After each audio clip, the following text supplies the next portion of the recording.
Hey, good morning, everybody.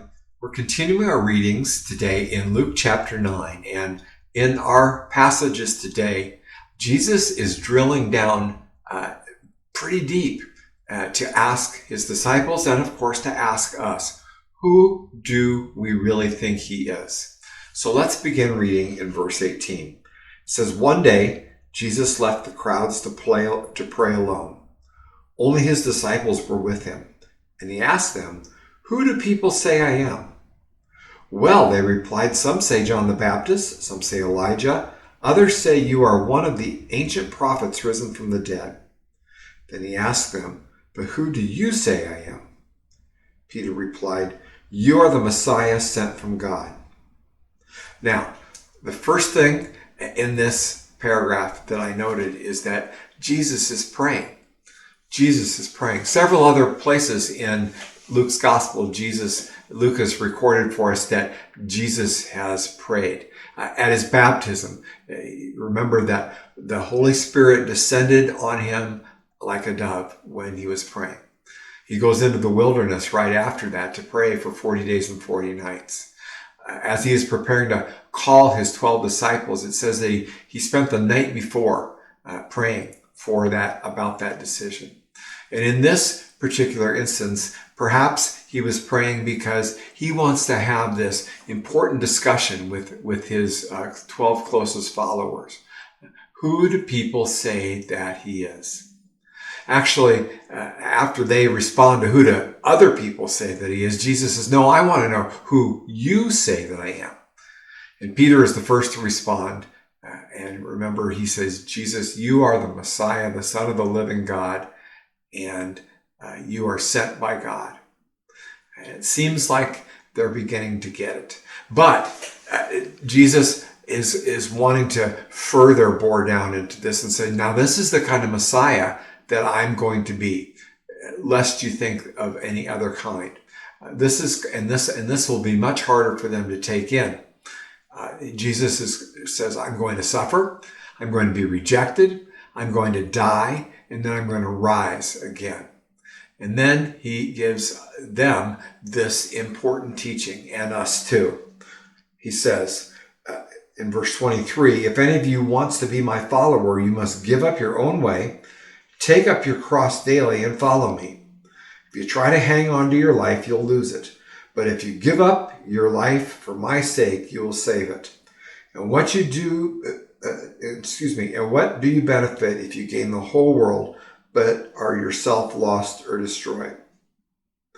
You see, the first disciples wanted the Messiah to be a powerful earthly ruler, to defeat anyone who was coming against them.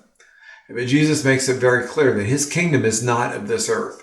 He even taught that to follow him, as he said in this passage, we must give up our lives, our earthly lives, as well. And somehow, as we give up our own self-oriented ways and our agendas, and we join with him to live as we live to serve, he says, that's how your life is going to be saved. Well, we know from reading on that the disciples really didn't catch on to this very much. In fact, the whole dying and rising thing, Jesus has to repeat several other times. But to further clarify and kind of piggyback onto what they've just discussed, Jesus takes Peter, James, and John, his closest three followers, up to the mountain again to do what? To pray. And while Jesus is praying, note that Luke says that Peter, James, and John have already fallen asleep. Listen to what happens to Jesus. We'll pick up in verse 29. It says, "The appearance of his face was transformed, and his clothes became dazzling white. Suddenly 2 men, Moses and Elijah, appeared and began talking with Jesus. They were glorious to see, and they were speaking about his exodus from this world, which was about to be fulfilled in Jerusalem." And then we read on, and suddenly Peter, James, and John wake up to this unbelievable sight. And they're amazed to see Moses and Elijah, but they're even more amazed to see Jesus' transformed appearance. It was not like the experience of God and Moses together, God's glory on Moses from the mountain that we read about in the Old Testament, where Moses kind of went away glowing when he met God. But no, it was somehow that Jesus is the source of God's glory, just like God was the source for Moses. And now Peter, James, and John are seeing Jesus in all of his full godness. Jesus had been really only revealed to them as a human being up to this point. So here's what sticks out to me in these passages. Both of these episodes, both of these experiences take place in prayer. And now we can't expect that when we go to prayer, we're going to always get these visual, miraculous, divine appearances in prayer. But prayer is much more than just saying words to God.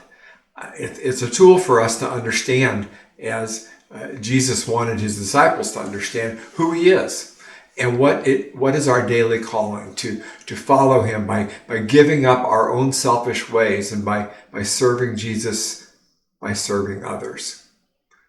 And then prayer is also an opportunity for us to experience God with more than just our five senses. Prayer is where we can go and continue to go after God's powerful presence in our life to do, as we say from the Apostle Paul in Ephesians chapter 3, amazingly more than we could ever ask or imagine.